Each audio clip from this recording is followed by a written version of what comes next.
All right, peace and welcome to the culture here on the Black Star Network. I'm your host, Faraji Muhammad. Thank you so much for tuning in and being a part of the conversation. Folks, we got a lot to talk about. First and foremost, let's talk about some new data that shows that after 50 years of homicide data being collected, it shows that Black men have the highest homicide rate since 1960. I'm going to break down some of the numbers for you and have a little discussion about what we can expect. Also, Black, Latino, and Palestinian activists will be standing in unity for Gaza and Black lives this weekend in Beverly Hills, California. We're going to be checking in with Dr. Melina Abdullah of Black Lives Matter Grassroots to talk to us about this revolutionary act, unprecedented historical gathering of different folks coming together for one cause. We'll have that conversation. Also, a Florida school is receiving some backlash after a Black 2-year-old was arrested and fingerprinted as part of a Rosa Parks skit. But I got some questions for you folks. We'll have some discussion around that. And later on, I got some stuff for Trends Post and Doing the Most as we celebrate, getting ready to celebrate the holiday season. Color Purple, everything is happening this weekend. So stay with us. It's all happening on today's edition of The Culture right here on the Black Star Network. Let's go.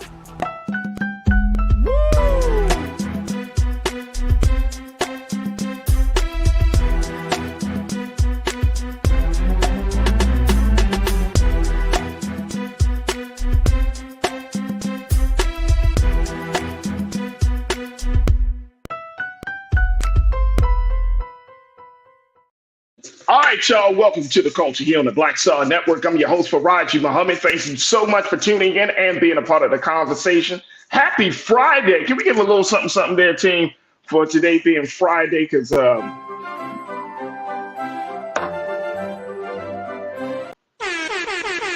we go. That wasn't quite what I had in mind. Y'all can see who's in the holiday spirit around here. So happy Friday, everyone. Thank you so much for tuning in and being a part of the conversation. Folks are checking in from all around the country, joining us in our various spaces where the crew can be found, folks. That's right. We're going to share with you where everybody can check us out. But first, make sure you go to our website today at blackstarnetwork.com. Download the app for free. Follow us on social media at Black Star Network. And of course, we ask for your financial donations to continue to power this movement and for you to be an investor and a stakeholder in this process. So folks, again, go to our website today at blackstarnetwork.com. Also, make sure you check us out on Amazon platforms. We have a number of different Amazon spaces. One on Amazon News and your Fire TV. Make sure you check us out there. We're also on Amazon Prime Video, where you can find us on the Prime Video app under Live TV, the news, or find us on Amazon.com under Prime Video, Live TV, the news. And you can find us on the Freeview Network, where we're on now under news, and Plex TV, 24 hours a day, 7 days a week. Search for Black Star Network on Plex TV, or find us under Live TV, the news and opinion. Okay, folks, let's check in. Got a Culture Crew roll call going on right now, because folks are checking in. Big shout out to the Culture Crew that are gathering on X, folks, formerly known as Twitter. That's right, the crew is gathering. So big shout out to y'all. Big shout out to y'all. Look at it, the Culture Crew is expanding. We in all different spaces and places. That's right, y'all. Big shout out to my X watchers. Thank you so much for checking in. Big shout out to the Facebook Culture Crew. Oh my gosh, thank y'all so much for checking in. There we go. Let's give them a little something. And of course, where we are, this is the home base, the Culture Crew that's checking in on our on Roland Martin's YouTube page. Big shout out to my crew there. I see them all in. Dexter Hudson, thank you so much, brother. Thank you for checking in. Pauline Hurt, I see you, ma'am. Robert Johnson, thank you so much for checking in. Anastasia Pageant, thank you so much. The ABX girl, I see you. Brian Christian, I see you. Good connecting with you once again. Miss Mary Carr, thank you so much for checking in. Rolos, I hear you. This is something else. Thank you so much. Hype Style, peace for Raji, peace everyone in the Black Star Network and chat room. Peace, Hype Style. Thank you for joining us. Finesse Jones, there it is right there, connecting with you. Conscious Thought, my guy, thank you for checking in. And of course, Junie June, I see you. Got the eyeballs, Junie June. Thank you so much for connecting. Folks, you could do the same. Just join us on Roland Martin's YouTube page to be a part of the chat. Join us on Roland Martin's Facebook page, be a part of the chat on Facebook, or you can join us on X. Big shout out again to the Culture Crew on the X platform. All right, let me introduce another famous person, an important person in this conversation. She joins us here on Fridays, and I'm always happy to have my sister. She gave us a little extra time today because she's like, Faraji, you know what I mean? Things kind of shut down for the holidays. So I can spend some extra time with you. I'm like, I'll take it, because she's always on the move doing some fantastic things for the people, for the community, for the culture. My sister, Corinna Denise, one of our great Culture Crew members. Corinna, look at Corinna checking in with the Perseverance shirt on. We're going to talk about that later. But guess what, though? Why we matching? Why we kind of got like similar colors on? Because great minds think alike. That's right, Corinna. That's all I wanted to say. You'll get your check in the mail. Thank you so much. I'll be on the lookout. Happy Friday, Corinna. Happy Friday. Are you ready for the holidays? You know, I mean, that's theme music though.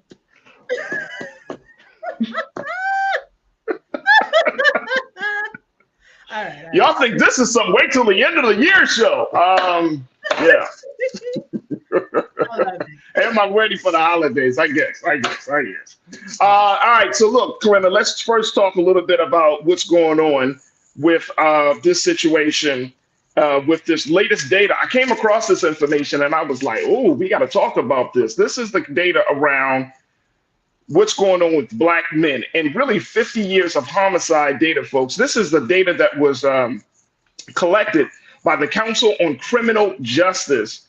They are a nonpartisan think tank, and they released a report called Trends in Homicide Report, which closely analyzes data on homicides from multiple sources over the past 50 years. Here's what one big piece of this data that we can glean from these numbers very quickly. Then we're going to take a first quick pause. The analysis show, let's show this on the screen, please, Keenan and Lise. Thank you so much. The analysis, I'm looking at second paragraph here, folks. The analysis shows that Black men have had the highest rate of homicide victimization since 1960. That year, the homicide rate for Black men was 42 per 100,000 people. Then by 1970, it was 78 Black men per 100,000. From 1980 to 1989, the rate hovered around 54 per 100,000 people before declining from 2000 to 2019 to around 35 per 100,000. Now, in 2021, the number went back up to 54. But to put it in perspective, the homicide rate for white males has never gone above 8.4 per 100,000 since 1960, according to the study by the Council on Criminal Justice. Very quickly, Corinne, let's get your first thoughts on this. What does that say? That, you know, we're talking about this is 2023. We're about to go into 2024. That means that over the past 63 years, close to 63 years, Black men have had the highest homicide victimization rate than any other group of people. It's jarring, but not surprising, to be quite honest, for a bunch of reasons, right? I like to have some other data too, showing on the flip side, you know, what were the intentions behind those homicides? Was it, you know, by a partner, a spouse, an enemy, a disagreement? But the rate's too high, and it looks like it's consistently increasing. And of course, unlike our white counterparts, their number has kind of remained the same, unlike us. But yeah, that is very, very high and daunting. And of course, you know, given the temperament of the country right now, a lot of us, you know, for lack of a better word, are being hunted right now in many ways. But I would imagine there's a lot going on behind, you know, why Black men have the highest homicide rate. But yeah, to hear those numbers, wow, it really puts it in perspective. But yeah, I'm not surprised given our and of course, Corinna, if you did, I mean, we haven't explicitly talked about it here on this platform. Brother Roland has, but firearms, the use of firearms is the number one cause and for this situation of homicide, firearms, guns, Mhm. guns, guns. Let Yeah. me just say that again, y'all. Easy Guns. accessibility to guns because Right, we don't have, you know, substantial gun legislation, right? Where we have those universal background checks. It's easier for you to get a firearm than to go into the grocery store and buy alcohol. right, So all right. about easy access, not having to be licensed to carry and things like that depending on where you live. So yeah, this is not surprising, and it's not surprising particularly when it comes to us as a people, right? Black people and Black men, because we've just seen time and time again. And I would imagine a large percentage too in this data would include all of the brutal police murders that we have seen throughout Right. this, if you Absolutely. Absolutely. and break it down. Absolutely. And there are a number of reasons why. I mean, we can go back and if you look at where we have been in this country since 1960, let's use that date since that's where this data is kind of using that reference point. Mhm. So for the past 63 years, what has been the state of the Black man in this country? What has been the state of Black people in this country, right? And Yeah. even though it's very interesting and it speaks volumes that even though we have made some significant gains politically, socially, economically, we got more Black people that are making more money, we're in more positions of power. Uh, um, we are going further along in our educational achievement, going to college and whatnot, and a lot of first time graduates and things. But this issue here is like our Achilles heel: homicides, Mm. gun violence, homicides within the community. Now, there's already a conversation about the fact that one of the researchers made this point. The co-authors of the study, he said, Mr. Ernesto Lopez, he said most homicides are going to be intra-racial within racial groups, but Black individuals disproportionately make up a large share of homicide victims. Wow. So we're seeing that. It's going to be intra-racial. Now we talk about Black on Black crime in this country. We Mhm. don't we don't emphasize, and I'm sure you saw this too. We don't Yeah. talk about how many white people kill other white people in this country, or how many Asian We people kill don't. other We Asians. don't. And why is that? Why is It's this part. I topic think it's never part of a brought to the narrative. forefront? I think it's part of a narrative. I think Black people have always traditionally and historically been scapegoats for this country. So Mm. it's easier. I mean, I remember back in the 90s, and y'all remember this, when Bush was running for office, Daddy Bush was running for office, when Ronald Reagan was running for office. When you think about the time, once the drug epidemic really hit hit our communities, and it hit it hard, then the Black man was public enemy number one. Mm. And y'all remember that. That's what old terms about super predators from Hillary Clinton and all that stuff Mm. coming out. Like the culture was that if you see a Black man, you have to approach him with caution, and he's armed and dangerous all the Mm. time. And he's superhuman. He got superhuman And he's strength. not. No. He's superhuman. He's not human. He's a Oh, beast. well, that too. Yeah. He's something that needs to be tamed, and all of this. That we were essentially in our nature, we were a dangerous being. So that's been the narrative for years, and it's easy. Like yesterday, we talked about this on the show. I know we got to take a quick pause, but it's easy for like what happened in Boston in 1989. We're about that case where the Boston mayor said yesterday she apologized for those two Black men for serving so many times, so many years in prison because of a white woman being killed, only to find out that the husband was responsible for the killing of his own wife, but he blamed it on a Black man. How many instances do we see like that? So Black men and Black people have been a scapegoat for years, and we have often been seen as the reason why this country is in the shape that it's in, right? Even though the science shows that we're just as much victimized as any other group, if not more. Oh, definitely more. Definitely more. Yeah, Definitely more. yeah.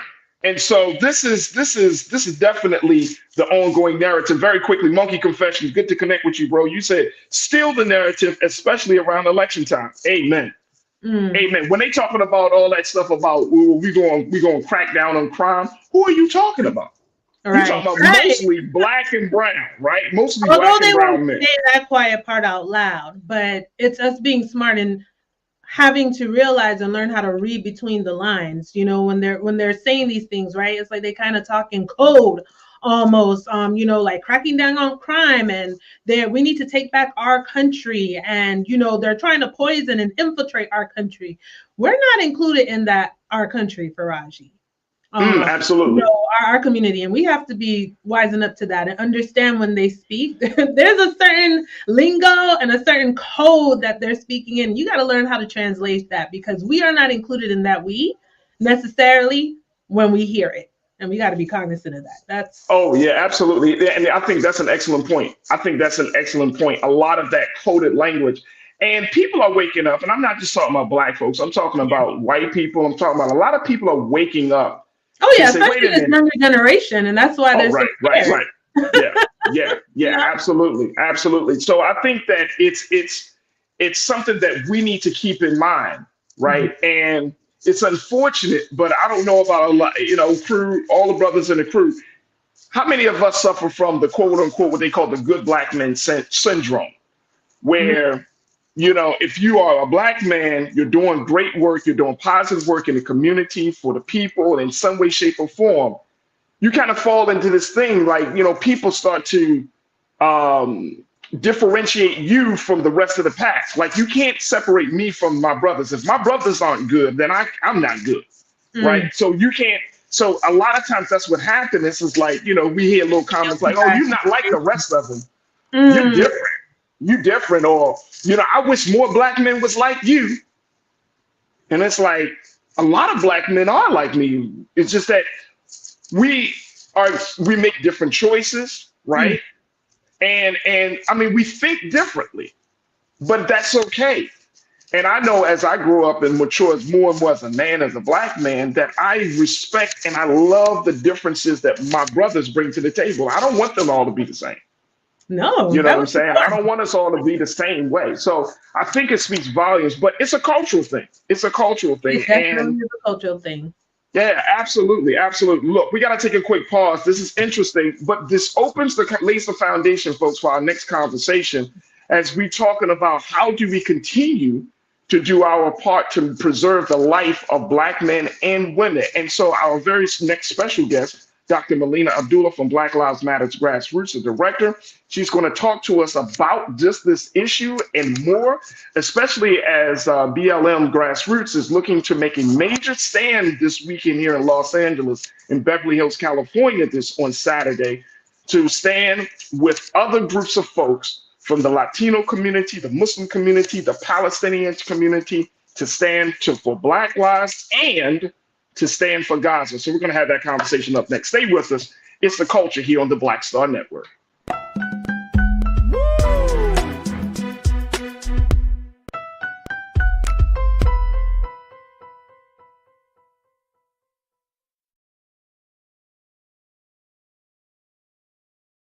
When you talk about blackness and what happens in black culture, we're about covering these things that matter to us, speaking to our issues and concerns. This is a genuine people-powered movement. There's a lot of stuff that we're not getting. You get it, and you spread the word. We wish to plead our own cause.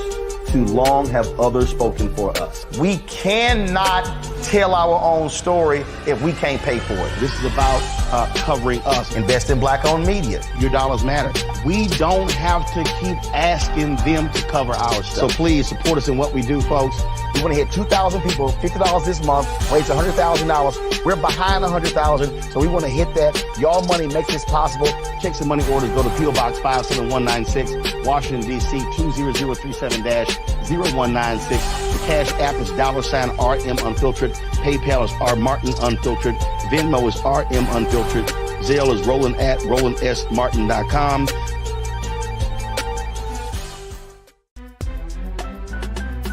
I'm Faraji Muhammad, live from LA.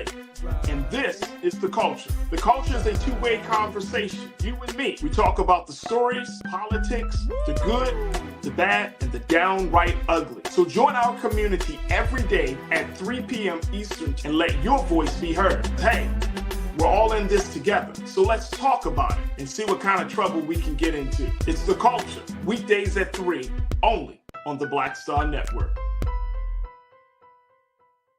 Folks, Black Star Network is here. Oh, no punching! I'm real revolutionary right now. Support this man, Black Media. He makes sure that our stories are told. Thank you for being the voice of Black America, Rosa. Stay black. I love y'all. All momentum we have now, we have to keep this going. The video looks phenomenal. See, this difference between Black Star Network and Black-owned media and something like CNN. You can't be Black-owned media and be scared. It's time to be smart. Bring your eyeballs home. You dig?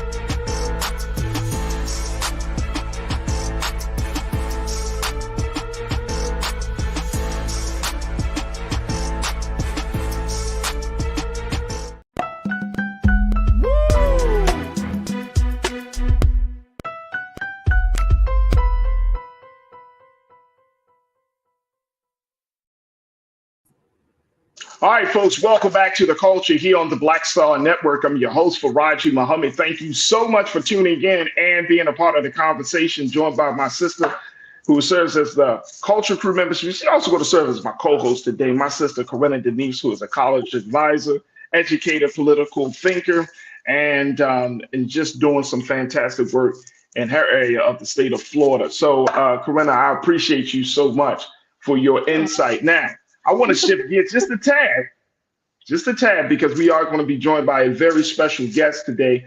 I'm so happy to have my sister back on with us here on the airwaves of Black Star Network and on The Culture, as we're going to talk about a major demonstration that's going to be happening here in LA on Saturday. The demonstration of a stand, not just talking about one group of people, but we're talking about many groups of people making an unprecedented, historic stand against what's going on in Gaza, standing with the Palestinian people, and standing for Black lives at the same time, Corinna. So we are going to be joined. Let's bring up our very special guest, Dr. Melina Abdullah, who serves as the director for Black Lives Matter Grassroots, as she talks to us about this unprecedented stand between Black, Latinos, Muslims, and Christians and Palestinians as they stand in the city of Beverly Hills, California. They will be making a big stand in Beverly Hills around this issue. Dr. Melina, it's always a pleasure to have you on. Welcome back to The Culture. How are you today, sis? Greetings. Thanks so much for having me again, brother. Absolutely, absolutely. First and foremost, Doc, I needed to talk to you about this. Because just in the previous conversation, talking about the homicide rate, the victimization rate of Black men, I'm sure you probably came across some numbers, either this particular report or that similar. First, what's your take on that? What does that say that from 1960, Black men and Black people have had the largest, the highest homicide victimization rate more than any other group of people? I mean, it harkens back to how we were brought to this country in the first place, right? We were brought here as dehumanized beings. That's what really differentiates chattel slavery in the United States from any form of slavery anywhere else in the world. That it's not just that we were made to work for free, but they attempted to steal our humanity and our divinity and really make us simply the property of white so-called owners. So when you talk about the theft of Black life, Black people being the #1 victims of homicides, right? It harkens back to that there's this process of dehumanization, that our lives don't matter because in a sense, we don't even have lives that belong to us. So we're even in 2023 going into 2024. And I think this is part of the bigger conversation and the work that BLM Grassroots is all about, is that we got to drive it home that we do not have agency over our own lives and bodies, that that we're constantly fighting to just simply have control, and more importantly, we're constantly fighting for the preservation of our life, whether it's social, political, economic, whatever the case may be. We always have to fight for life.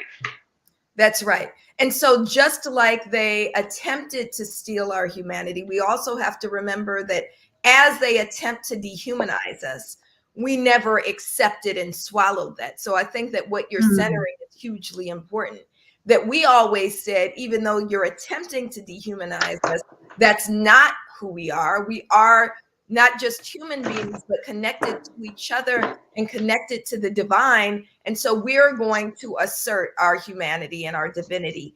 And so I think that fight is also a huge part of the story, the fight to assert who we are authentically, not just the imposed identities. Absolutely, absolutely. Dr. Molina, let's talk about this direct action that's going to be taking place on Saturday, December 23rd in Beverly Hills, California. Unprecedented collaboration, as y'all have put it out there. This is unprecedented and historic, where you have Black and Palestinian communities coming together from the here in LA. You have the Latino community, you have Muslim unity. There's a lot of different groups of people. Talk to us about this direct action. Sure. So on Saturday, December 23rd, which is the busiest shopping day of the year, we'll be engaging in our Black Xmas action. And we've been doing this since 2015 in the name of John Crawford. So John Crawford was a young Black father who was murdered inside a Walmart store by police. He was criminalized for simply holding Walmart merchandise, which was a pellet gun. And he was murdered inside that Walmart store. So since his murder, in his honor, we've been talking about the corporate complicity in Black death, how they use policing to protect profits at the expense of Black life. One of the things that we've been doing is trying to pull Black folks, especially, out of this consumerist frenzy that they try to whip us up into around this time of year. This year, we are also recognizing that these same white supremacist capitalist interests that steal Black life in the United States are also financing and fueling genocide in Palestine. And so we're saying that there is no Christmas as usual, that we will not simply allow the wheels of white supremacist capitalism to churn forward as they are stealing Black life here and really Black life globally, and stealing the lives of Palestinians and committing genocide against the Palestinian people. And so that's what the action is on December 23rd. We expect thousands of people to be in the streets. This is a Black and Palestinian solidarity action, and Black Lives Matter Grassroots, we believe, is the first Black organization after October 7th to issue a statement in solidarity with the Palestinian people. We issued our statement on October 9th, and this is a demonstration of that solidarity. We're going to take a quick pause. When we come forward, Corinna and Dr. Molina, I want us to continue the conversation on the other side, because this is so big, such a historic moment. And it's at the same time, it requires us to have some deeper discussions around. So folks, we want to take a quick pause. When we come forward, let's continue our conversation with Dr. Molina Abdullah, Corinna Denise, and of course with you right here on The Culture on the Black Star Network.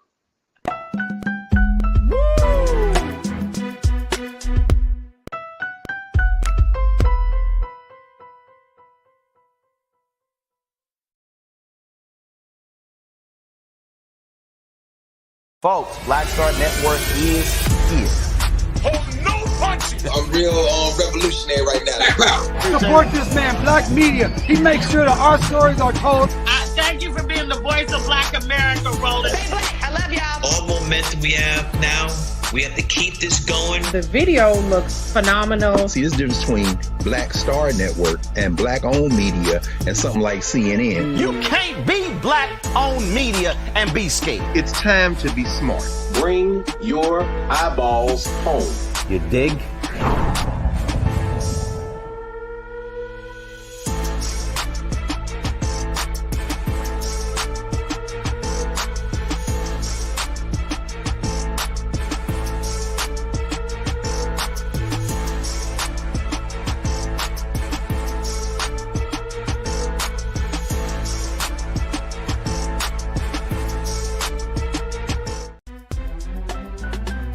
I'm Faraji Muhammad, live from LA.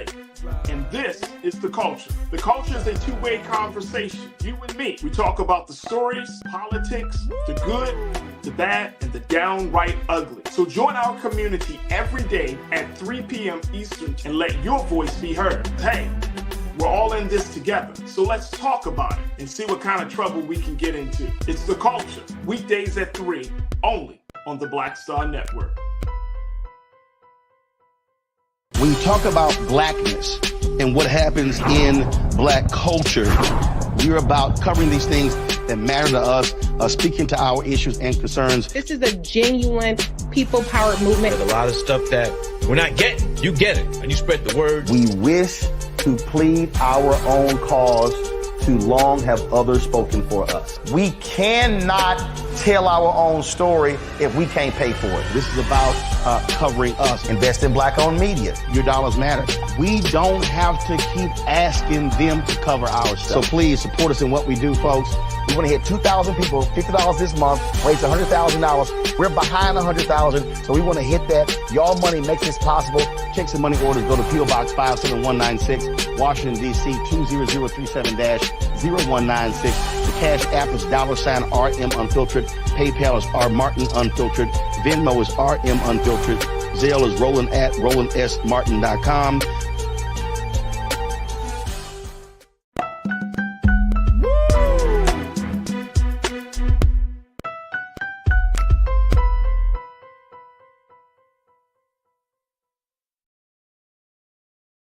All right, folks, welcome back to The Culture here on the Black Star Network. I'm your host, Faraji Muhammad. Thank you so much for tuning in and joining us in the conversation. We are joined by my sister, Corinna Denise, Culture crew member, as we talk about the issues. And, of course, we're joining our very special guest today, Dr. Melina Abdullah, who serves as the director for Black Lives Matter Grassroots here in Los Angeles. And she's talking to us about an historic and unprecedented collaboration between Black and Palestinians to get geared up for direct action that's taking place tomorrow, December 23rd at 3 p.m. Pacific Standard Time, where Black and Palestinian communities will be descending on the streets of Beverly Hills, California, folks, to demand a number of things, but more importantly, to stand in unity with those who are suffering in Gaza and in the West Bank right now, and those who have suffered here in the streets of America. So for those Black lives, that there are so many names that we can't name them all at this particular point, but those who have lost their lives unjustly. So the work continues to move forward.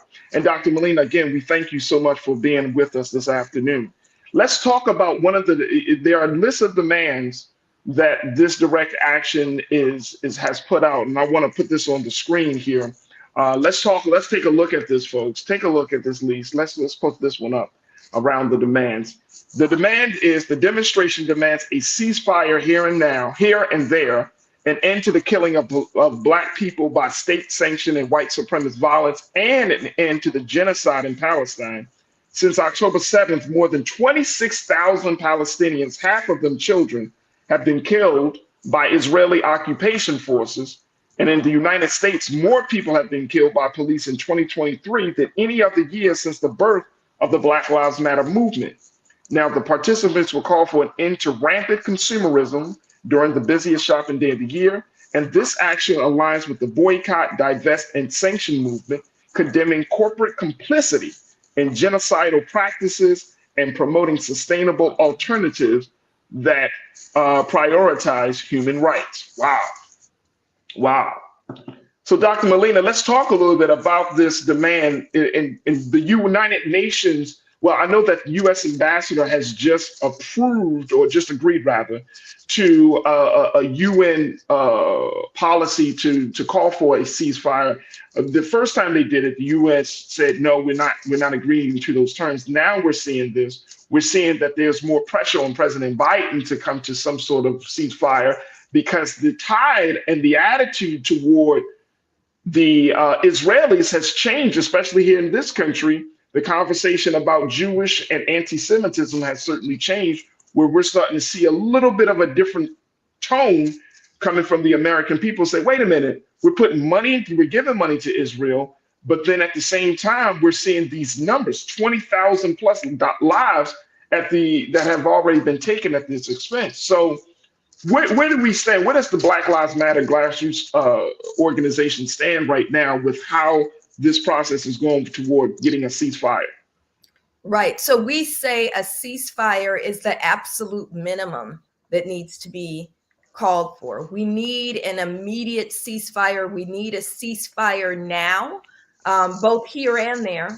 But when we talk about what's happening in Palestine, this is something the likes of which we've never seen. The new number is more than 27,000 people killed since October 7th, more than 27,000 Palestinians killed since October 7th. So 77 days, and they've killed 27,000 people.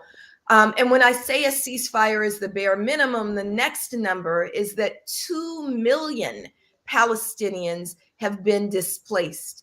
2 million Palestinians have been forcibly removed from their homes, have been forced to flee from their homes. So when I say a ceasefire is the minimum, that means that we don't want to see any more videos. And I know that you watch like I watch.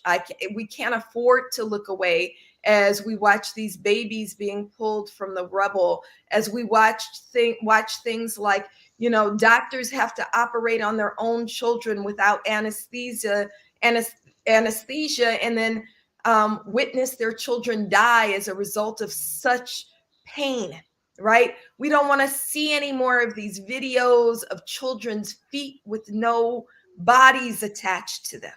So a ceasefire is to say that we have to save lives in the immediate. But we also, when we chant free, free Palestine, we have to remember that Palestine is occupied. These are the Israeli occupation forces. This is the Palestinians' homeland. And when you talk about 2 million displaced, forced out of their homes, the leveling of Gaza, that's what, Philadelphia native Netanyahu, he's from Philadelphia. He's not from Israel, right? Their prime minister, Netanyahu, has said his intention is to completely level Gaza. And for what purpose? It's for the purposes that they've been pushing since the beginning of the Nakba, since 1948. It's so that they can take the nation for themselves at the expense of Palestinian life. So we absolutely have to say ceasefire, and beyond that, free Palestine and the occupation. Corinna, what are your questions, or what are your thoughts as Dr. Molina put that out for us? Yes, Dr. Molina. I would like to know, those of us who will not be in LA this weekend, how can we support? And are there other Black Lives Matters organizations throughout the country who will be also participating in demonstrations, depending on the state where they live, in solidarity with the main event that's happening in LA? Yes, thank you so much for asking. So Black Lives Matter Los Angeles, we will be live streaming, so you can tune in to our Instagram at BLM Los Angeles. And Black Xmas is a global movement that Black Lives Matter Grassroots engages in. In your state, in Florida, BLM Grassroots Florida is doing a demonstration, a banner drop tomorrow. And you can follow BLM Grassroots Florida, but all of the actions are listed on our Black Xmas website at blackxmas.org. And that's also linked to blmgrassroots.org, blmgrassroots.org. There are 33 Black Lives Matter Grassroots chapters all around the country, and we're all engaged in this Black Xmas campaign.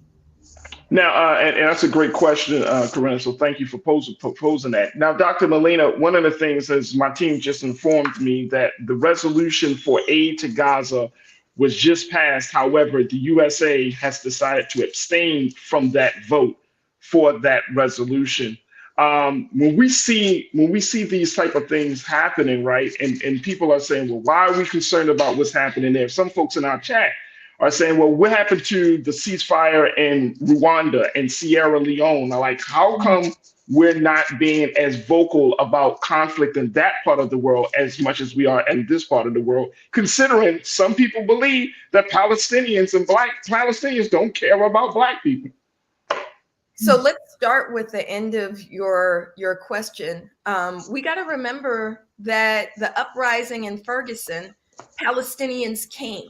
Palestinians stood in solidarity with Black people in 2014 when we were in Ferguson in the name of Mike Brown. That we've seen organizations like Palestinian Youth Movement be active in the fight for Black lives. And it doesn't mean that all Palestinians are not anti-Black. There are some Palestinians who are anti-Black, but just as is our history, we have to stand for the right thing. The right thing is no babies should be murdered. The right thing is no land should be occupied and people moved out of their homelands. And so it's only right that we stand. Viewers are absolutely right when they say that there are genocides happening all over the world, from Sudan to Burkina Faso to many other nations. And we do have to pay attention. We are speaking out. There have been a couple of things that we've done, a couple of programs that we've done on our radio program around the genocides happening on the continent of Africa. And what's happening in Palestine is simply unprecedented. The number of people who've been killed is the most in any so-called conflict, in any genocide in global history in this period of time, in this short span of time. So if we let this happen and don't speak up for Palestinian people, if we don't stand in solidarity with Palestinian people, this will be the new kind of precedent. And this is the kind of ramping up of the theft of those who've been dehumanized, because they're dehumanizing Palestinians just as we've been dehumanized. They've created open air prisons just as we live in open air prisons. They've criminalized Palestinian children just as our boys and children are criminalized. If we don't stand up, then this is going to be the ramping up of the dehumanization and really genocide that's meted out against Black people globally. Absolutely. Corinna, you got a question for Dr. Molina? Dr. Molina has just been pretty straightforward with, it is what it is and what we're facing. And thank you for clarifying, why the focus, we've been so laser focused on Palestine, because I've also raised those questions too, where we have other war and chaos going on in other parts of the world, but we've been so laser focused here. But to your point, it's been unprecedented killings and mass murder. So that could in turn set a precedent for, almost, I dare say, like a world genocide, right? Like it is that extreme and that serious. So I really appreciate you clarifying the laser focus on Palestine right now, and not to negate, what's happening in other parts of the world as well, which is just as important. And hopefully, with this going on in Palestine right now, it will help to magnify some of the other atrocities happening in other parts of the world as well. Absolutely. And Dr. Molina, to the point that you just made, I think that, there has been so much talk around this because there's so much money on the table. There's so much investment that the United States has put into Israel, the state of Israel, right? The amount of money, billions of dollars of taxpayers' money is going to the state of Israel for their defense and other things that they think that they need and want and all of those things. So you're talking about taxpayers funding this situation, and then you're, like you said, with corporations gaining from the livelihood, from the death of Palestinian people. I mean, I do understand that there are many other conflicts happening, but this situation between Israel and Palestine in America, this is a very, very serious situation, right? This is like the turnkey for the whole Middle Eastern region as we see it.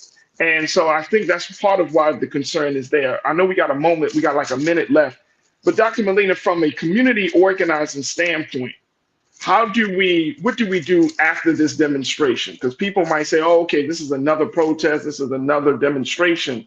But how do we move forward with those partners in mind, with Latinos, with Palestinians, with other organizations in mind? How does that happen?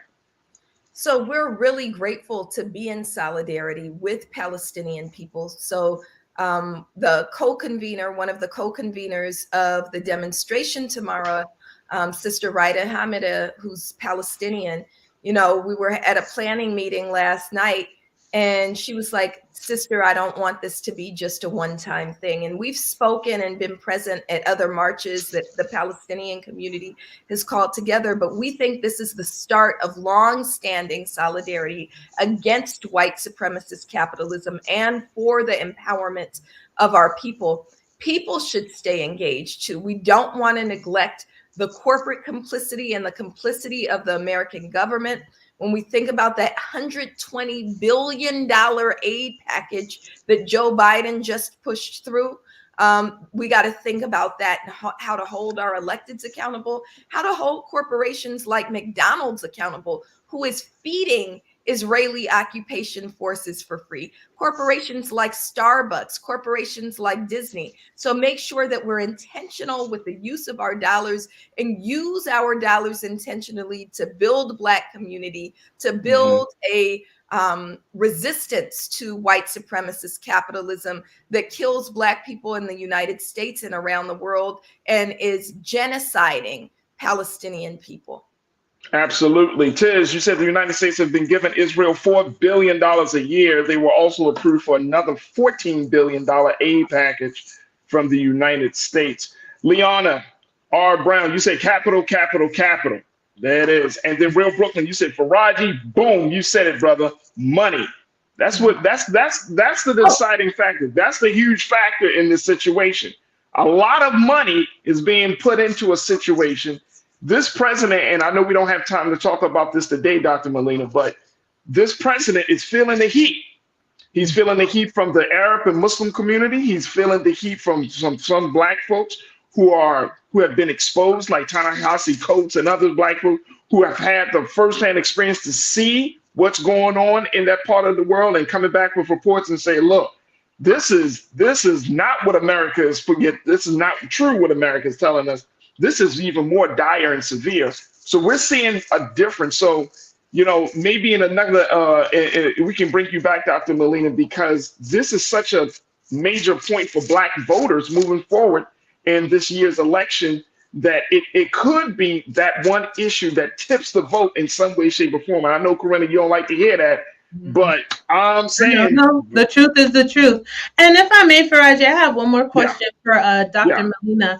How will we be able to actually measure the impact of Black Christmas, right? That we're not spending our dollars, particularly on the largest shopping day. Will Black Lives Matter have some sort of reporting to see the impact that made? Yes, so already we know we're having an impact. Black Xmas actually runs from Black Friday to January 1st, where we ask people to build Black, invest in Black-led organizations, buy Black. If you're going to buy something, buy from Black businesses that contribute to Black community, and bank Black. Move your money out of these terrible banks like Bank of America, Chase, Citibank, and move them to Black-owned banks. We're already having an impact when you look at how Black-owned businesses have been growing. When you look at how corporations like Starbucks have already suffered $12 billion in losses as a result of these boycotts, we're already having an impact. And of course, we'll report back around how Black Xmas did. Perhaps we should add Navy Federal Credit Union if you're Black and bank there, considering the recent reports with over 70% of Black applicants were rejected. Just a thought there. Thank you for that. Thank you for that. Absolutely, absolutely. Look, we got to take a quick pause, but Dr. Molina, what again is the best way for folks around the country to take a watch, or take a look and listen to this direct action tomorrow? Right. So it'll be on our Black Lives Matter Los Angeles Instagram at BLM Los Angeles. And they can also follow BLM Grassroots on all social media for all the work we're doing around the world. Absolutely. Dr. Melina Abdullah, who is a tenured professor, she's an author, activist, and serves as one of the great co-founders of the Black Lives Matter grassroots organization as part of Black Lives Matter. Thank you so much, Dr. Melina. And of course, we will certainly bring you back on to give us an update of this action. But thank you for your time, sis. Thank you so much for having me. Peace. Absolutely. Peace. All right, folks, we got to take a quick pause. When we come forward, let's give you some breaking news, Corinna. They're talking about the Supreme Court has decided not to fast track Donald Trump's case. We'll talk a little bit about that. Plus, let's talk about the situation of a 2-year-old Black girl who was arrested and fingerprinted down in Florida. Not surprising, but she was down in Florida, and how it created a backlash for the school she's in. We'll have that conversation and a whole lot more. So stay with us. A whole lot is coming at you for the second half of The Culture right here on the Black Star Network.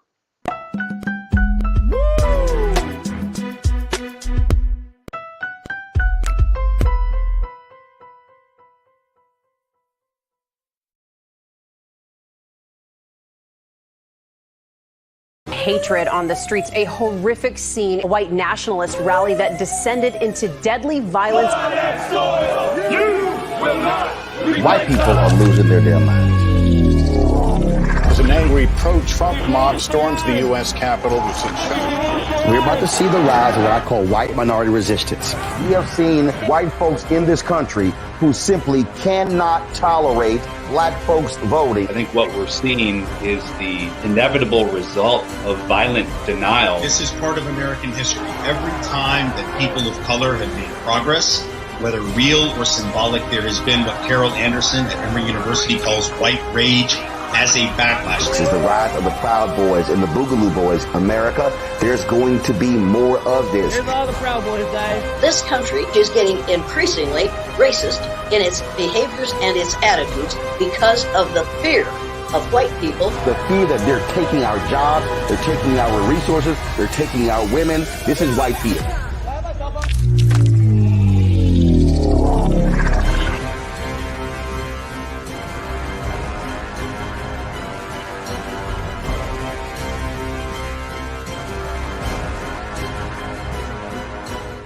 Black Star Network is here. Oh, no punch! I'm real revolutionary right now. Thank you for being the voice of Black America. All momentum we have now, we have to keep this going. The video looks phenomenal. See, there's a difference between Black Star Network and Black-owned media and something like CNN. You can't be Black-owned media and be scared. It's time to be smart. Bring your eyeballs home. You dig?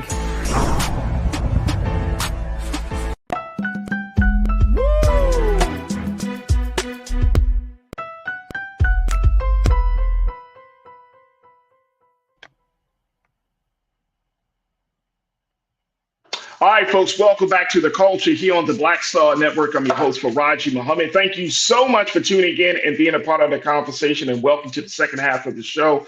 I'm also joined by my sister culture crew member, college advisor, activist, and political thinker. My sister, Corinna Denise, is joining me as well as she does every Friday. Corinna, always a pleasure to have you. What a phenomenal discussion that we just had with Dr. Melina Abdullah, the director of Black Lives Matter and director and co-founder Black Lives Matter grassroots, talking about their direct action. A lot has been said around that situation. Black Palestinians, standing together. And you know what? Let me just say this very quickly. Even though it may not be a huge number of Palestinians who stand with Black folk, because I saw some folks in the chat saying, "Hey, well, it's only a couple of people. It's not. It's even though it may not be a huge thing." The fact is that you do have a generation of Palestinians and Black folks and Latino folks. The next generation is moving this conversation of unity further along, more so than their parents did. Yeah. And I think that is the group that we need to focus on when we have these discussions. We're talking about, your teenagers, your young adults, your 20-year-olds, your 30-year-olds, right? If they're standing there, we may not get the parents at 60 and 70 years old. That's it is what it is. But if you're talking about getting that next generation of folks to be on the same page, to come together, to say, you know what? I'm tired of the division. I'm tired of the oppression. I'm tired of the biases and all of those things. We do have a common enemy that sits in front of all of us, the enemy of white supremacy, the enemy of white capitalism, right? Like these things, then I think that it would resonate with people. What's your take on that, Corinna? Yeah, well, it's always been young people, right? Always. Right, when you look throughout our right. history, it's always been young people who have been in tune to push our movement forward. So yeah, I think we need to definitely lock in and grasp their attention. They're inquisitive, they're impressionable, highly influential, and they're paying attention more than we think. Especially with information being available to us now at the click of a button, right? As opposed to when you and I were growing up, Faraji, we had to dig a little deeper, do a little bit more research, but it's so easily accessible now. So we want to make sure we're having conversations with them, educating them. And yeah, I think we've seen, right, in the last few years, a lot of young people even pushing back against their parents and their beliefs and, how they were raised, challenging them at every opportunity that they can. So yeah, it's always been young people. And I do believe it will always be young people who are at the forefront of pushing forward a movement where we want to make our world right and just. Oh yeah, absolutely.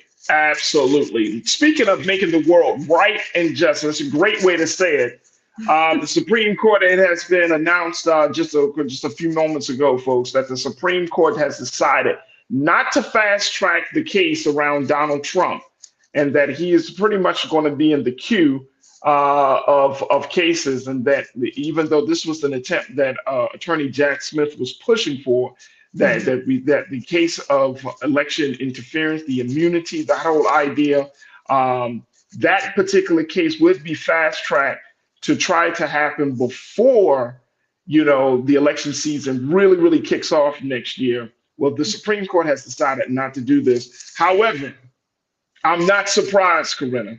I was just about to ask you. I'm not surprised. Right? It's part of the play, part of the strategy, right, to delay. Absolutely. And there has been a new recording that has been revealed and released of Donald Trump talking to some other electors. And I'm trying to remember the state, y'all. So I'm going to just ask my team or post that to let me know which. Michigan? Is that Michigan, that's what it was. The state of Michigan, of how he was trying to convince those electors in Michigan to essentially commit fraud, voter fraud, trying to say like that he won the state of Michigan. A new recording has just been released about that. But what do we do with this? I mean, the Supreme Court is not going to fast track it. Okay. But and here's the thing. I think a lot of times, and this is unfortunate, I know I'm gonna get some backlash for saying this, but it is what it is. It's Friday. I'm not surprised, but even more so with the Supreme Court deciding not to really look at this case. It just goes to show you that how much politics plays into the court.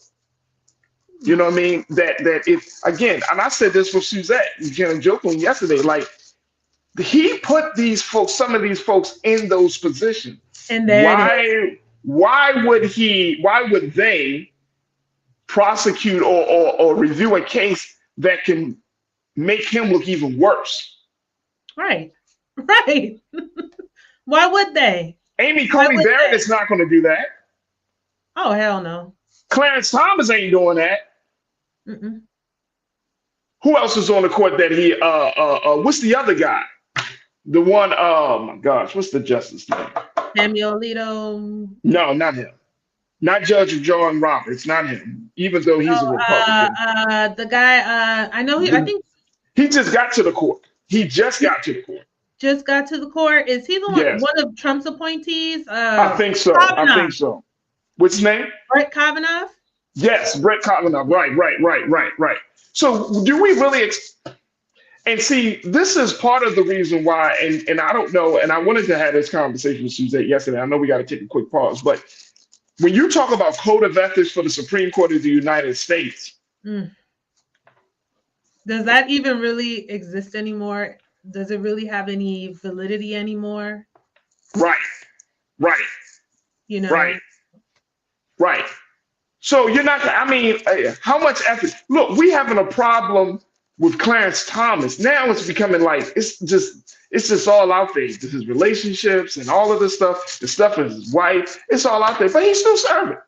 You know what about Clarence Thomas, real quick, that is really irritating about that is just the constant, you know, is he going to recuse himself? Is he going to resign? No, he's not going to do either. What we need is a House that would take up, you know, why don't they look into that impeachment inquiry rather than the one that they have on President Biden right now, and get that to the Senate? And, you know, who's to say if the Senate would actually convict? But, you know, it just seems that they don't actually have the guts to do that, because they can, just like you would have impeachment hearings for a president of the United States. The House can have impeachment hearings for Supreme Court justices or other federal judges. That's what needs to happen. Unfortunately, we don't have the makeup in the House for that to happen. And even if we did for Raji, let's say it was maybe 2 years ago, I still don't see them, you know, bringing forth to say, let's go ahead and proceed with an impeachment hearing, because, you know, they just have this standard that they want to impose upon the American public, and like kind of like this surface like facade. And when things really get serious, you know, they have that power, but they're not willing to exercise it. And that is the problem. That is the problem. The sad part about all of this, Corinna, as we take our next pause, the sad part about all of this is that, one, that those who are committing these type of acts, those who are turning a blind eye, those who are enabling Trump and this type of thinking that he has, they don't see it. And, you know, it's like the scripture said, you know, when certain leaders they go blind, right? They don't see that their actions is not helping, but is only hurting their case more and more and more, right? Or do you think sometimes they do see but choose to ignore otherwise? And see, now, woo! It's one thing to be ignorant, right, Corinna? It's one thing to be ignorant. It's another thing to play dumb. I think there's a lot of playing dumb. If you want to act like I didn't see it, the truth is not near me. No. You want to have an address. I always tell people, you have an address in the state of denial. You have a house with a white picket fence in the state of denial. If you want to have an address in the state of denial, then you are putting yourself in worse position, and you're putting this country in a worse position than not knowing at all. It's one thing to be ignorant, like I just completely didn't know. It's another thing to play dumb, like, oh, I didn't know. When you did know, when you knew the truth, when you knew what was right, what was the best thing to do, and you decided not to do it, then you are adding, you playing with fire. You're playing with fire. They operate from a mentality of survival of the fittest, right? And whatever I need to do to get what I want, and whoever goes down in the process, so be it. Yeah. You know, it's not for the good of all. That's not where they're operating from, you know? So yeah, they have a by any means necessary methodology as well.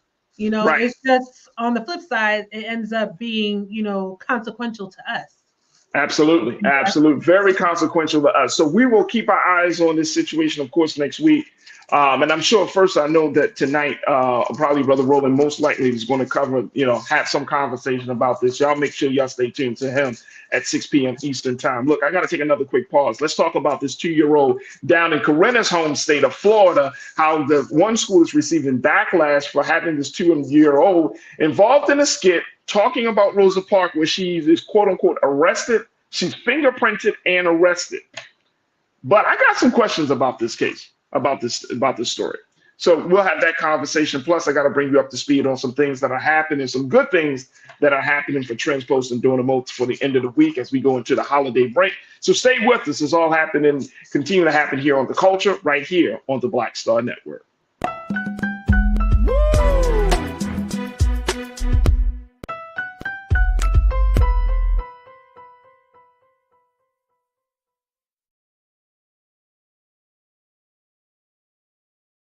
Black Star Network is here.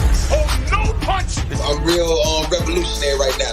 Thank you for being the voice of Black America. All momentum we have now, We have to keep this going. The video looks phenomenal. See, this difference between Black Star Network and Black-owned media and something like CNN. You can't be Black-owned media and be scared. It's time to be smart. Bring your eyeballs home. You dig? When you talk about blackness and what happens in Black culture, you're about covering these things that matter to us, speaking to our issues and concerns. This is a genuine people-powered movement. There's a lot of stuff that we're not getting. You get it, and you spread the word. We wish to plead our own cause. Too long have others spoken for us. We cannot tell our own story if we can't pay for it. This is about covering us. Invest in Black-owned media. Your dollars matter. We don't have to keep asking them to cover our stuff. So please support us in what we do, folks. We want to hit 2,000 people, $50 this month, raise $100,000. We're behind 100,000, so we want to hit that. Y'all money makes this possible. Checks and money orders go to P.O. Box 57196, Washington, D.C. 20037-0196. The Cash App is $RM Unfiltered. PayPal is R Martin Unfiltered. Venmo is RM Unfiltered. Zelle is Roland at RolandSMartin.com.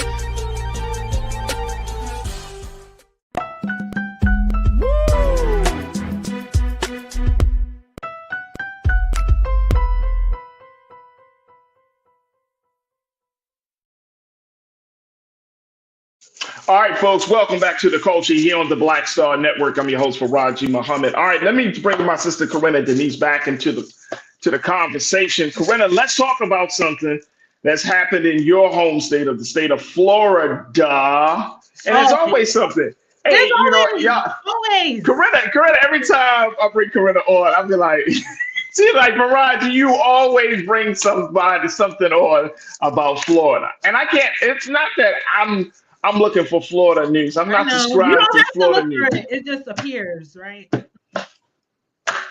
It just happens to float up, and I try not to see. I try to unsee Florida and all the racial issues down in Florida. I just try to unsee it. I'm like, no, I'm not doing this today, Florida. I'm not doing this today. I always felt when I was growing up in Florida that we would always be that forgotten state in the South. You would always hear about everywhere else, right? Like Alabama, Mississippi, we're kind of just right there towards the bottom right of the North American continent. But lately, we're just ground zero for all the things. For everything. I remember when I went to Disney World and growing up as a child, and I used to think that Florida was like magical and heavenly. Oh, I was like, oh, like we're going to Florida, like, woo, like, you know what I'm saying? Like, now, it's like, we're going to Florida. Mute. That's why I moved to California. Yes. I wanted warm weather, but I was like, let me go to California. I hear that. So let's talk about this situation. This is the situation of a school in Florida that an elementary school where a small child, and I've been waiting to talk about this story, and I have some questions because you are an educator, you work in the educational space, so help me to understand some things. But there was this incident that happened on December 1st. Let's bring up the note around this as NBC News has reported this situation. There was an incident that happened on December 1st when a class of 2- and 3-year-old children were learning about Rosa Parks, the civil rights activist, according to the spokesperson for Building Brains Academy, which is a minority-owned and operated preschool. And how do you pronounce that? Is that Osceola, Florida? Osceola, Florida? How does that? I think it's Osceola. Osceola? Osceola? Okay. Osceola or Ocala? Yeah. Oh, yeah. Osceola, Florida. Osceola. I always get those two mixed up. But they always get mixed up. Okay. Well, the girl who the NAACP alleged was the only Black student in the class, she played Rosa Parks during a reenactment of her 1955 address for refusing to give up her seat at the front of the segregated bus. Rosa Parks was a woman that we would teach our daughter, according to the girl's mother, to look up to, but now our memory is stained because now, let's go, I want to just kind of explain the backstory of this. When they took pictures of this skit, of this moment that they were playing, the black girl, the only black girl in class, she was being fingerprinted and arrested. The school building brain said that they did not use any type of real handcuffs or anything. They didn't use any restraints on the little girl, but she was fingerprinted and was arrested as part of this Rosa Parks skit. And so the NAACP down there said, oh, no, this is a problem. Now, the crazy thing is that this role play was not a part of the curriculum. It was spontaneously planned by the teacher. And that Big Brains Academy claimed that it apologized to parents at the school for the incident and communicated their regrets to the NAACP. But a spokesperson for the NAACP, Center for Education, Innovation, and Research, said they are still seeking a more explicit apology for the incident because they felt like by the little black girl participating in this skit, that essentially it will do damage, especially if you're showing a little black girl being arrested. I got questions, Corinna. Here we got a picture of the little black girl, I think. Yeah, there she go. Now, here, y'all crew, talk to me. Hey, Keena, let's make the picture bigger because I want everybody to see this. So you can say thank you. She's doing it. Now, look at the picture, y'all. Now look at the other picture of her got her hands behind her back, Keena. If we could pull that one up too. Wow. Now let me ask y'all a question. Now, and this is I'm being dead ass serious about this. Corinna, as one who's been in education and understands this, when you do certain activities that are not quote unquote a part of the curriculum, not planned, is that frowned upon?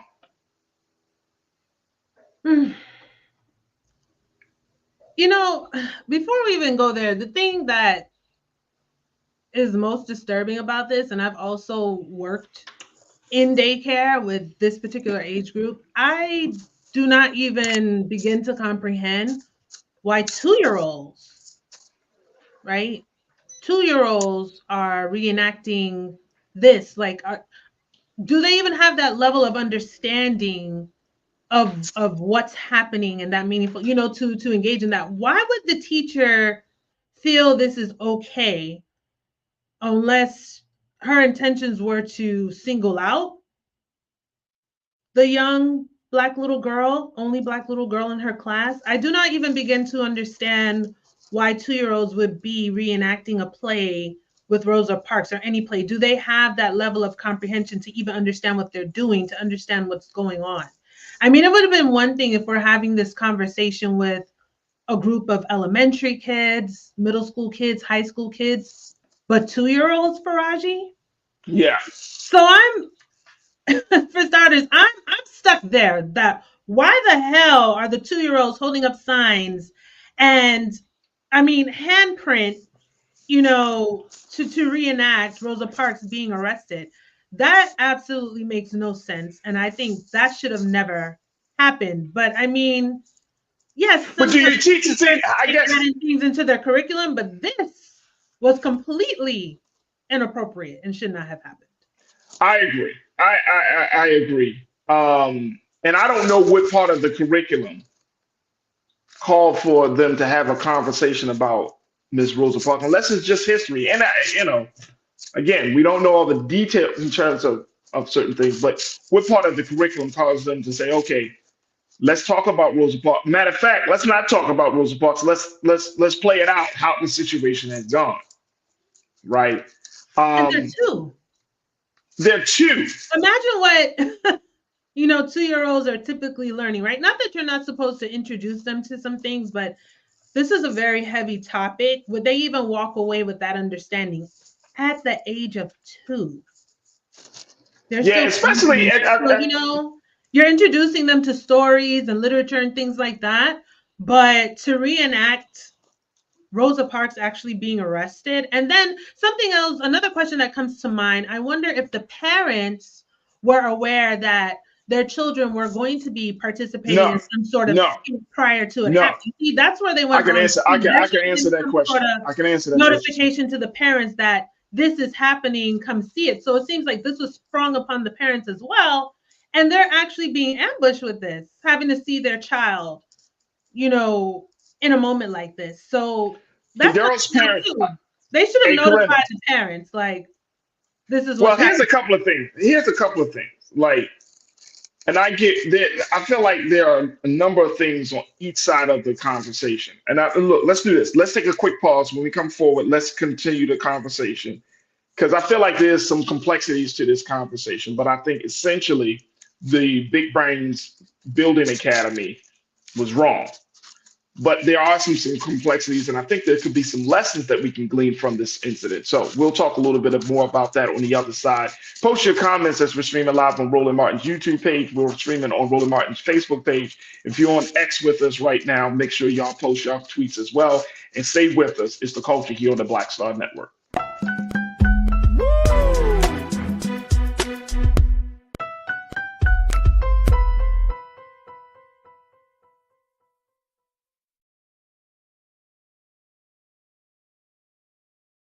Hatred on the streets, a horrific scene, a white nationalist rally that descended into deadly violence. White people are losing their damn minds. As an angry pro-Trump mob storms the U.S. Capitol, we're about to see the rise of what I call white minority resistance.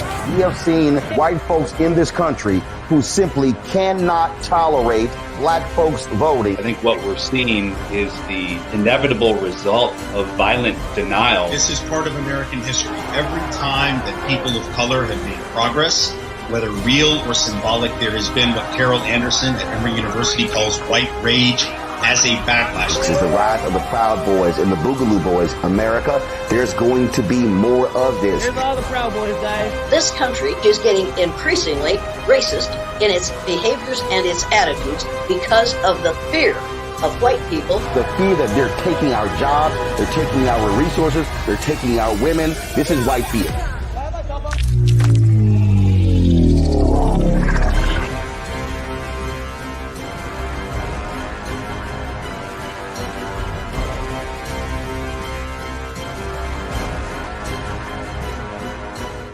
Black Star Network is here. Oh, no punch! I'm real revolutionary right now. Thank you for being the voice of Black America. All momentum we have now, we have to keep this going. The video looks phenomenal. See, there's a difference between Black Star Network and black-owned media and something like CNN. You can't be black-owned media and be scared. It's time to be smart. bring your eyeballs home. You dig?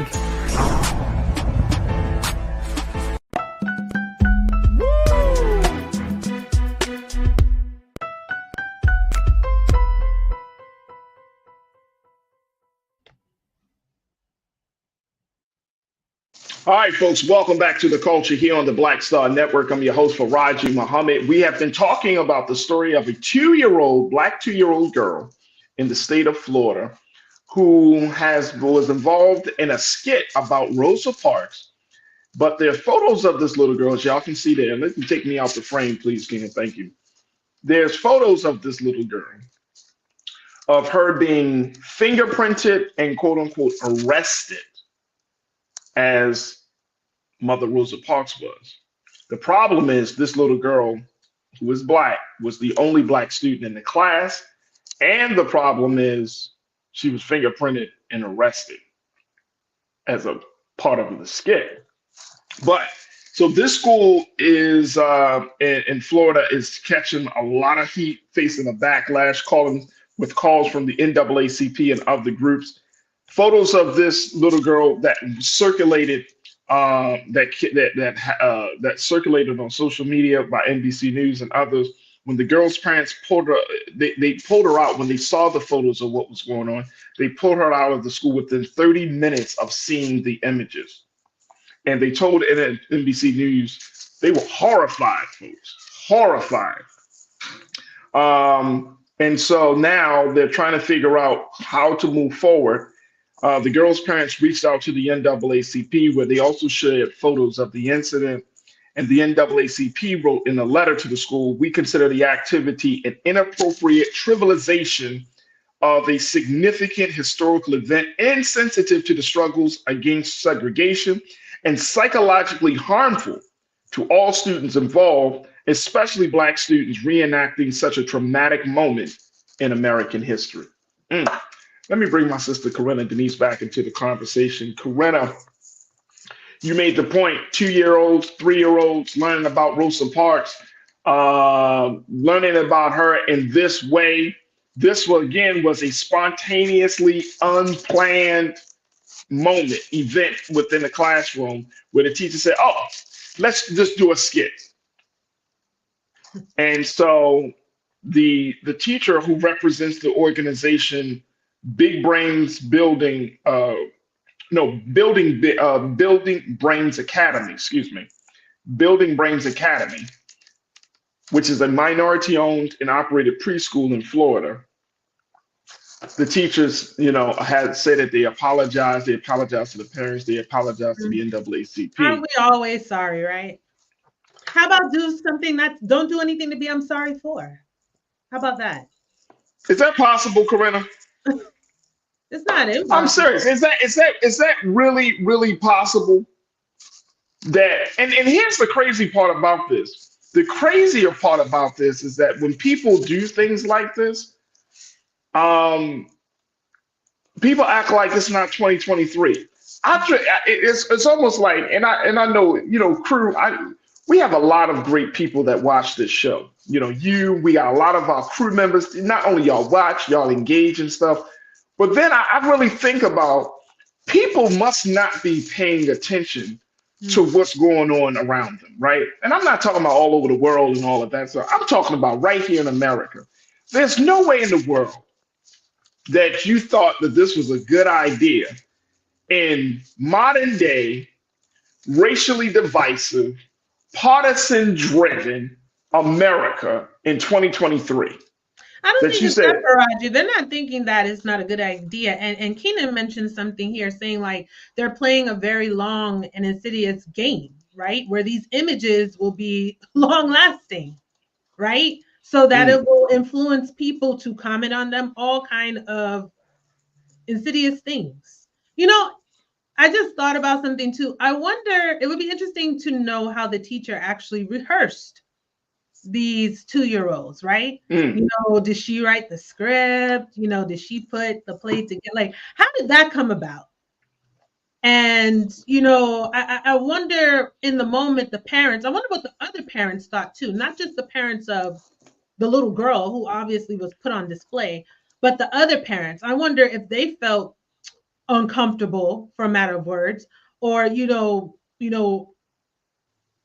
just jarred that, number one, the teacher would even have 2-year-olds doing this, that the only Black little girl in the classroom was singled out to play Rosa Parks. And even in that moment, even if she wanted to enact Rosa Parks, why would you add in that part? A scene where she's arrested and booked, having another child literally take, well, usually you think it's just playing, right? That's just regular finger paint and fingerprint. Oh, brilliant idea, teacher. We're going to just make it seem like she's being booked. Even to bring her arms around her back and have the other little boy that we see there holding them. It would be interesting to hear the language, the dynamic, the directive she was giving these 2-year-olds to even rehearse and have a play.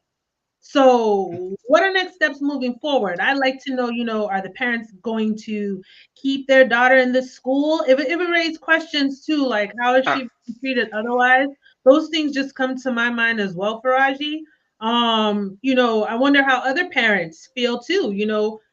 Do they have pushback with this? Are they supporting the parents of the Black little girl? There's just so many questions here. This just should have never happened. It should have never happened. Now, moving forward, Building Brains Academy says that they're now requiring its faculty to get any deviations from the approved curriculum approved by the school administration to avoid similar incidents. So that's what they're saying, because this was a unplanned, there was spontaneous no process in place before that now you're requiring this? Is this probably, there probably was. Teacher, to reprimand the teacher? Like, what the hell is going on? No, and I agree with you, but I bet you they probably have been deviating from the curriculum for a minute, and it's just because of the nature of this particular deviation that they have to create a policy. But I'm sure, I mean, teachers, y'all do it. Teachers do this all the time. You don't always go from everything that's in a book. I mean, you as an educator go into the classroom and you have your own brain. You have your own way of seeing things.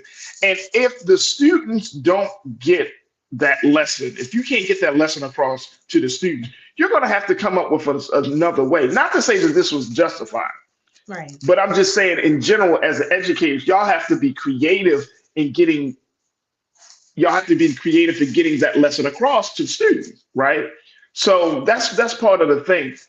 But I think to your point, it's just that, you know, we're in the space now where this stuff is done so normal. It's like, oh, okay, this is such a normalized behavior. Like, we're going to take a major moment and just kind of like whittle it down to an older Black woman getting arrested.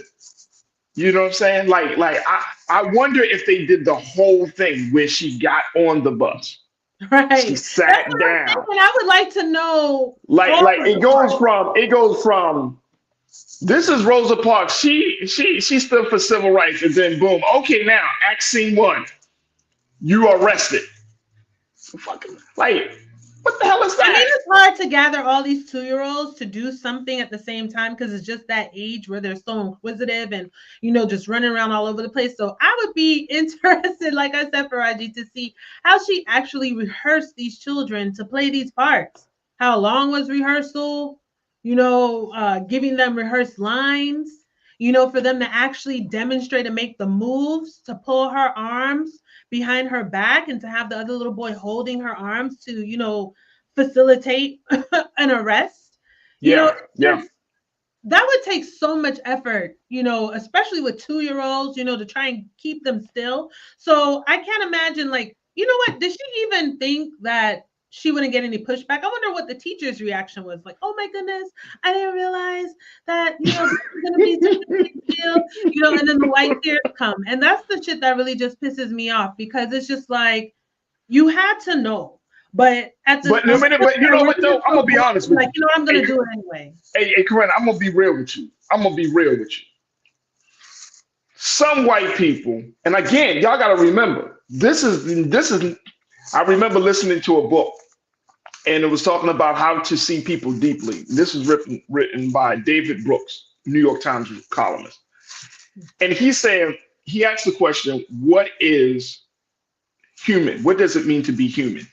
And one of his explanation is, to be human means that you have a different perspective on life, right? So I thought that was pretty deep. I was like, okay, that's deep. But it makes me think that in this moment, when you walk between being a white person in America versus a Black person in America, 2 different walks. We can speculate, we can guess, we can act as if we know. 2 different realities. And along with coming along with those 2 different realities is 2 different thinkings. And I'm saying this to set this up, to say that I truly believe that some white people in this country don't have no clue or no sense of, if I do this, how it's going to be received. I truly believe that. I truly believe. I don't think they have it, because we think about it. It's happening as of late. Still. Yeah, but we think about, look, our race is for Black people. We are forced and confronted to think about race every second of the day that we are breathing. You see what I'm saying? And I'm just saying racism, I'm talking about if you're white in America, you're not thinking about your race. You're not. You're really not. It's not emphasized like it's not white people. A privilege, but you exactly. You only get when you start to wake up. When you see this awakening, this level of consciousness from white, something happened.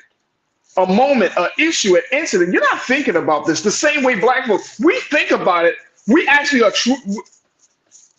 We watch TV, we smoke, we drink because we try not to think about our race. Mm-hmm. You know, something else, Roger, that comes to mind. It's interesting considering, you know, with Florida, how we've had so many books banned with, you know, so many different parts of Black history, which is essentially American history. But the teacher still felt compelled, like, I'm gonna have my 2-year-old class, you know, reenact a play with Rosa Parks and demonstrate and show her being arrested and all the things, right? Yeah. The irony there, you know, what it's kind of like what we're willing to get them to know, but what we don't want them to know at the same time, that you would take a group of 2-year-olds who I don't even really know if they understood, you know, what was happening. Like, why would a 2-year-old even understand really what's happening in the moment? They probably just think it's like some sort of play or fun in the moment, just the movement they're making, right? Just like they're in dance class to like put my arms behind my back. They're probably not even really cognizant, you know, of specifically what that moment meant, because they're 2, you know, right. And it saddens me because this is where you start to see like the innocence of children being stripped away, because the teacher didn't think, or maybe she did think. You know, you just never know. You never know. It is, right? You never know. You never know. Let's get some thoughts from the crew here, Corinna, because folks are pissed off, to say the least, that this is happening. We definitely should be. Janae, you said she had the paint ready and this was premeditated. Mm-hmm. Well, the only reason I'm going to push back on this because it is a classroom full of 2- and 3-year-olds, so paint was already there. So she was resourcul in utilizing what's already available in her classroom. Premeditated. The paint was there. I think the paint was there, but I mean, I see what you're saying. It's preschool. It's so preschool. She has to be resourceful to be like, okay, what do I have in my classroom supply to use as props? Right. Like, how do I do that? Okay. Yeah. But I see your point, Janae. I see your point. Davey Floater, you said that patriotic education DeSantis was talking about. They probably in there watching PragerU Rosa Parks. Wow. Here's the question, though. CC Knight, you posted this. You said, who gave permission to post pics? I'm going to go take it. Let's go take it back, CC. Who the hell took the picture? That's another thing. And you know what? Does the school, I wonder if, you know, maybe when the students are actually enrolled into the school, you know, there's different forms you need to sign. Sometimes that could include like maybe a media release. So that could be something that they might use, you know, as a defense to say, well, the parent had previously signed the media release, or I don't know if there's a clause in there, if maybe it's for like a special event like this play or something they put on, that maybe they need to sign a new media release. There's always some gray area that you have to sort out. But yeah, to your point, why did they post the pictures, right? But I would imagine that could be some sort of recourse the school could use in defense. Well, we already had a media release on file signed by the parent. I'm not saying that makes it right. I'm just saying that could be the case. You know what I mean? Right. Absolutely. Monkey Confessions, you said it is a minority school, so it could be a Black or Latino teacher. Minority could also include women. So it could just be a women-owned school, women-operated school, and it doesn't necessarily mean that it's racial. So minority also includes women. So that's the other part about that. Sean Ryan, but given the location in Florida, I strongly doubt that. But I mean, we could be wrong. But I mean, that's true. That's true. I mean, but you mean to tell me, and then that makes the situation even worse. If it's a Black woman that's involved in the leadership of the school, or Black women or Black women who are involved in this, would make the situation even worse. Yeah. That would make the situation even worse. Sean Ryan, you said it also shows that the teacher doesn't have an understanding of child psychology or how to teach race to children. And is this the first time that race has been introduced to these children, right? That's a great question. I want to examine some of the other lessons they've been learning. Yeah, absolutely. Let me go we got some new crew members joining us. Kathy Wigley, you say, Kathy, teacher could have used a white or an Asian child or a Hispanic. It did not have to be the only Black child. At what age they really don't understand the difference between Black and white. I wonder what reaction would have been, you know, what the reaction would have been from parents if that was the case. If it was a Black teacher that did that. Or even if it was a Black teacher or not, what if it was another child in the classroom? playing Rosa. See, that's it. And see, that's the only question I have about this. That's the only pushback I have about with the sentiment. I get it, all of the other stuff, but do we? So I guess this is the answer to the question. If you're going to introduce Rosa Parks, talk about who she is and not what she necessarily went through until you're dealing with a group of students that are able to understand it. You don't want to introduce Rosa Parks or any historical figure and you talk about their trials, talk about their accomplishments, the things that they were able to do. Why didn't that happen? I get it. Again, people don't think, I'm gonna be honest, y'all. Y'all heard the old saying, common sense ain't always common. Nope. Look, I gotta take a quick pause. When we come back, we can talk a little bit more about this. Plus, I got some stuff. So to end the week on a high note, because as much as this stuff has been, it's been a long week, folks, and we're going into the holiday season. I wanted to make sure that y'all ended the week on a high note. So when we come back, I'll share with you some stories that are happening right now. Stay with us. It's The Culture here on the Black Star Network.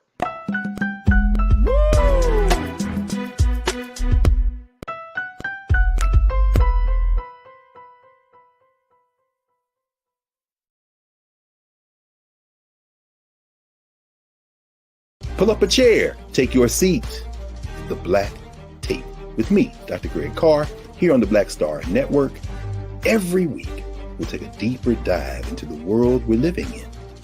Join the conversation only on the Black Star Network. Black Star Network is here. Oh, no punch! I'm real revolutionary right now.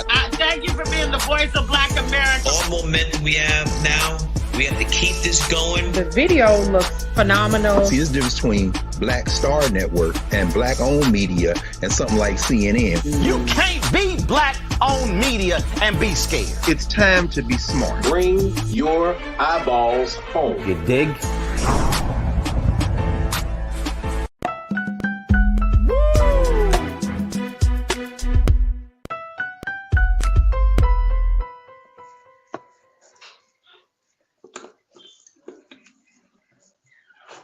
All right, folks, welcome back to The Culture here on the Black Star Network. Got my sister Corinna and Denise checking in as well. Man, oh man, that story, I mean, a lot of folks, Corinna, I like what Pretty Brown Mimi 726 said. Here in Florida, Republicans want to teach fantasy history, not the truth.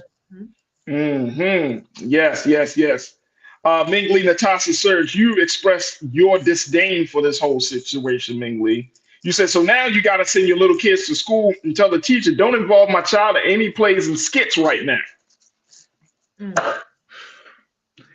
I think the whole thing is, as we close this part of the conversation, is do we, and Corinna, you're going to have to answer this. I know this is a big question, so I'm not going to expect you to have a long dissertation about it, but do we have to be specific as Black parents to tell teachers and administrators, look, if you're teaching my child about this, I need to know because I want to include this resource. I want this part of the history being taught. Do we have to start doing that now? Well, or do you see that happening? That we're going to have to start telling teachers that, yeah, you got your curriculum, but because I haven't taught them, I haven't spoken to my child about this, and you're going to introduce this to my child, I need to know how you're going to introduce it. Do we have to have those conversations now? I think, yes, we do. Because that's just the temperament of where we are right now, unfortunately.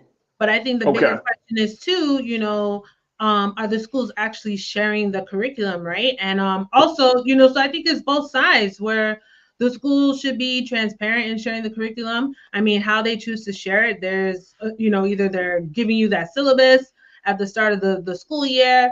You can find it on their website, and then also parents just being inquisitive and following up to see what their child is learning in the classroom.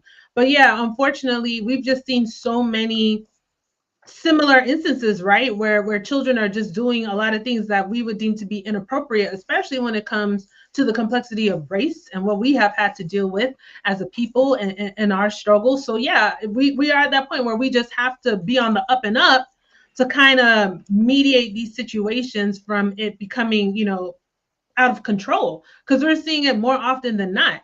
So yeah, I think we are at that point, Faraji, where we have to just, be inquisitive and ask, like, what are we learning? And just to check in and follow up, hey, what's in the curriculum this week, right? Right. And I'm thinking on the flip side, not to take away from this situation, but there are some parents who aren't always on the up and up as to what. I'm about to say, come on, Corinne. I'm about to say, you're talking to us, man. You're talking to us. I'm sorry. Like, I just got to keep it real. And, sometimes it could be just because life is happening to the best of them and they're just, not cognizant or interested in checking homework with their kids. And some who, just aren't interested. I just got to go ahead and say it. I've been in spaces sometimes where I've had to call my students in the office and I'm like, hey, call your mom, get them on the phone because I can't seem to reach them, and that's just real and it's unfortunate. But yeah, considering all of what's happening, we have to be more involved and more inquisitive in their child's education. And the last thing I will say related to this, we see what's happening with those white parents, right? How Christopher Rufo could just kick up a narrative where it's one like wildfire, where they just seem to think that critical race theory is being taught in schools. And now all of a sudden, they're so interested in their children's education. I'm kind of like, where the hell were you before? Right. Because, this information was accessible to you.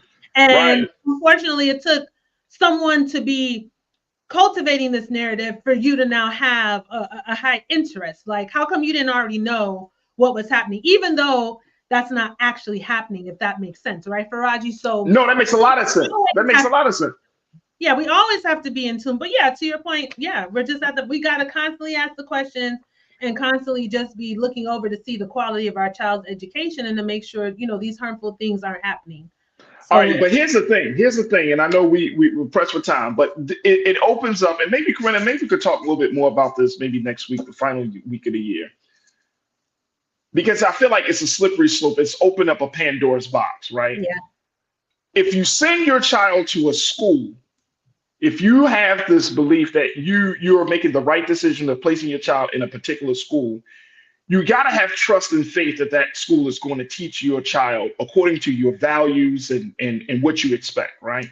So you do that. Now, there's not to say that every school is perfect. We know that's not the case. There are going to be some teachers that are going to exceed your expectations and others that won't even meet them. So we understand that.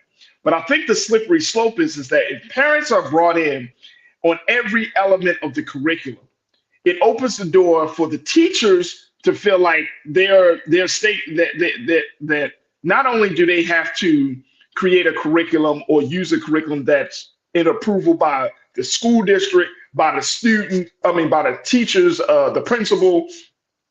Now you got to do it by the parents and the guardians. And some parents don't know what the hell they're talking about in some cases, right? So you can say, I've literally heard this with some parents talking about, I don't want Common Core taught. You're like, well, Common Core is right. You know what I'm saying? Yeah. So you get into this slippery slope, I feel like, when you bring parents too much into it, especially if you have parents that aren't familiar with the art and skill and the science of educating children, especially at different grade levels. This is true. Different reading levels. Yeah. It doesn't have to be every single level, but to the point of this particular story, I think that the parents should have been notified that their child was going to be engaging in some sort of class skit or play or whatever the matter would be, right? And whatever the play or whatever it was going to be about, but just adding on top of that, it's just this singling out this toddler, 2-year-old black girl, Oh yeah, I get it. I wouldn't want to do it. I wouldn't want my daughter to be singled out for that. And I'd be like, I would be pissed. I'm just saying, it's to be pissed. But now you got all these different complexities, and it's a lot to take in. And I'm like seven checking in. 7, welcome to the chat and to the crew. You said it's exhausting and tiring to have to keep breaking down how to properly teach our kids while we work. Extremely exhausting. And I know Sean Ryan, you posted this, that you said parents need to have access to the school's weekly lessons. It sounds good on paper. Until you have 2, 3, 4 children, you work in 2 jobs, and imagine if you got to look through all of these lesson plans, be like, okay, yes, this is. I'm not trying. Sean Ryan, there are a lot of parents who do have access, and some are not taking advantage of the access. I'm like 7. It's exhausting, man. Something all around wrong, right? Some taking advantage, some not taking advantage. So we just got to do better overall. We just got to do better. But big shout out to the NAACP. Yeah. Hopefully, Building Brains Academy get the point of this situation and don't have this dumb shit ever happening again. Okay.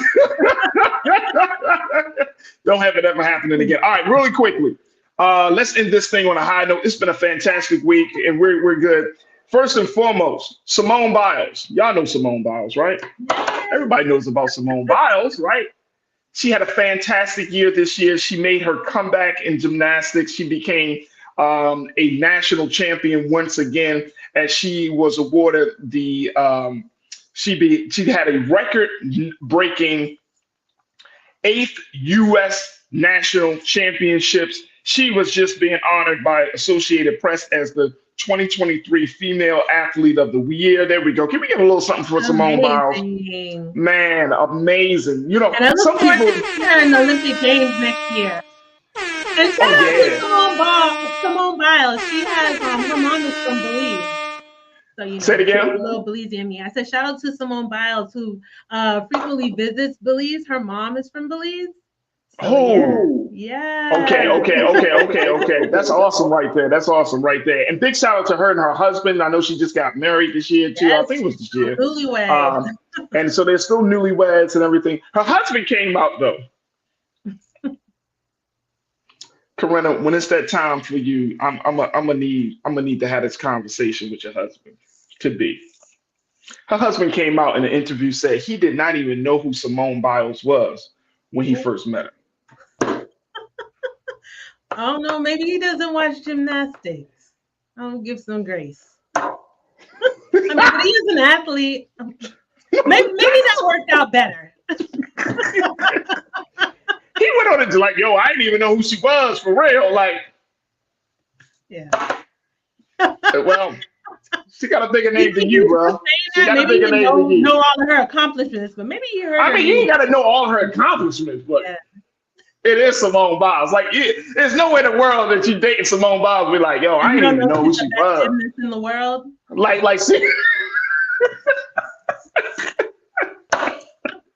All right, let's go. All right. Also, this weekend it is Color Purple weekend. If you have not checked out Oprah, she's been doing.